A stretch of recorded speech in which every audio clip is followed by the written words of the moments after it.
মালয়েশিয়ায় মজুরি বাড়ানোর দাবিতে মহাসড়কে মিছিল করেছে হাজারো শ্রমিক। এ সকল শ্রমিকদের সাথে একাত্মতা প্রকাশ করেছে মালয়েশিয়ার একাধিক রাজনৈতিক দল ও তাদের কর্মীরা।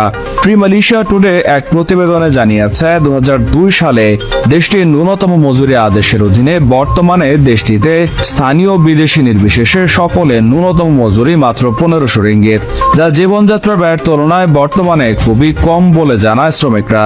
এমনকি সকল শ্রমিককে এই পরিমাণ অর্থ দেওয়া হচ্ছে না বলে অভিযোগ করেন এ সকল শ্রমিকরা। এক বিবৃতিতে মিছিলের আয়োজকরা বলেন, B40 নাগরিকরা, বিশেষ করে শ্রমিক, ক্ষুদ্র ব্যবসায়ী, ছাত্র, অপ্রাতিষ্ঠানিক শ্রমিক ও বেকাররা উচ্চ জীবনযাত্রার ব্যয়ের কারণে ক্ষতিগ্রস্ত হচ্ছে। মধ্যবিত্ত নাগরিকরা ওই একই সমস্যার মুখোমুখি হচ্ছে। এ সময় ন্যূনতম মজুরি 2000 রিঙ্গিত করার দাবি জানিয়েছেন তারা। আসছে অর্থ বছরে এই নতুন ন্যূনতম মজুরি 2000 রিঙ্গিতে উন্নীত করে প্রজ্ঞাপন জারির